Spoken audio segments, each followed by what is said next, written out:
کیا آپ نے کبھی غور کیا ہے کہ دنیا کی تاریخ میں کچھ واقعات ایسے ہیں جو صرف حادثے نہیں لگتے، کچھ فیصلے ایسے ہوتے ہیں جو صرف حکومتوں کے نہیں لگتے، کچھ جنگیں ایسی ہوتی ہیں جو صرف ملکوں کے بیچ نہیں ہوتی بلکہ ایسا محسوس ہوتا ہے کہ کوئی غیر مرئی طاقت ہے جو سب کچھ حرکت دے رہی ہے۔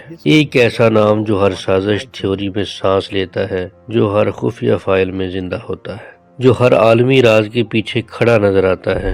وی او اے ٹی وی کی ویڈیوز میں ایک بار پھر سے خوش آمدید، جہاں تاریخ کے راز وہ ہوتے ہیں جو دنیا آپ سے چھپانا چاہتی ہے۔ ایلیومینیٹی سے پہلے بھی دنیا میں خفیہ تنظیمیں موجود تھیں۔ Knights Templar, Freemasons, secret orders, royal blood lines, shadow councils, یہ سب تنظیمیں ایک بات میں مشترک تھیں: طاقت ہمیشہ پردے کے پیچھے رہتی ہے۔ اسی سلسلے کی ایک کڑی تھی ایلیومینیٹی۔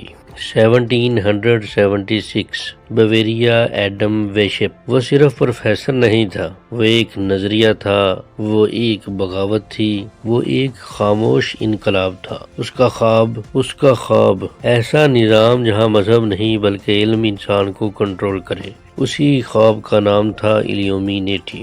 ایلیومینیٹی کا نظام: levels, ranks, codes, symbols, secrecy oaths, hidden communication. ہر ممبر صرف وہی جانتا تھا جو اسے جاننا ضروری تھا، یعنی کنٹرولڈ نالج سسٹم۔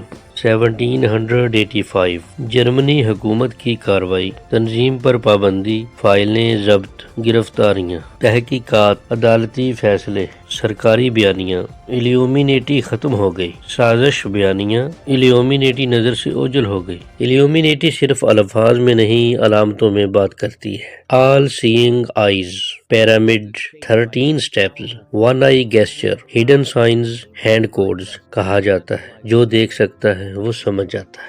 ایلیومینیٹی سازش نظریات کے مطابق عالمی بینکوں کو کنٹرول کرتی ہے، ڈیجیٹل معیشت بناتی ہے، عالمی قرضے پلان کرتی ہے، جنگوں سے معیشت بناتی ہے، میڈیا سے ذہن بناتی ہے، خوف سے حکومت چلاتی ہے۔ فلمیں، ڈرامے، گانے، ویڈیوز، کارٹون، نیوز، یہ سب کہا جاتا ہے ذہنی پروگرامنگ کے ہتھیار ہیں۔ Hidden messages, symbolism, subliminal signals, predictive programming سازش تھیوریز میں شامل۔ عالمی بینکنگ خاندان، سیاسی ڈائناسٹیز، بزنس ایمپائرز، شاہی خاندان، خفیہ نیٹ ورکس۔ کہا جاتا ہے طاقت فرد کے پاس نہیں، نسلوں کے پاس ہوتی ہے۔ ایلیومینیٹی ایک تنظیم سے زیادہ ایک ذہنی کیفیت ہے۔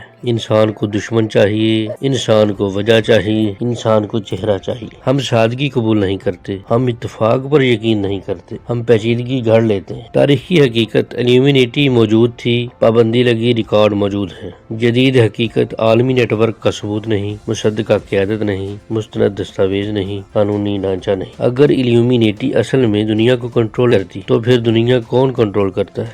اصل طاقت نظام میں، قوانین میں، معیشت میں، ٹیکنالوجی میں، ڈیٹا میں، معلومات میں۔ طاقت کسی ایک گروہ میں نہیں بلکہ سسٹم میں ہوتی ہے۔ ایلیومینیٹی ایک تاریخی حقیقت، ایک خفیہ تنظیم، آج کی عالمی حکومت نہیں، ایک نظریہ، ایک تصور، ایک برانڈ، ایک خوف، ایک کہانی۔ شاید ایلیومینیٹی کوئی تنظیم نہیں ہے بلکہ ایک آئینہ ہے جو انسان کو اس کا خوف دکھاتا ہے، اس کی کمزوری دکھاتا ہے، اس کی بے بسی دکھاتا ہے، اور شاید دنیا کو کنٹرول کرنے والی سب سے بڑی طاقت کوئی خفیہ تنظیم نہیں بلکہ انسان کی اپنی لا علمی ہے اور اس کی اپنی خاموشی ہے۔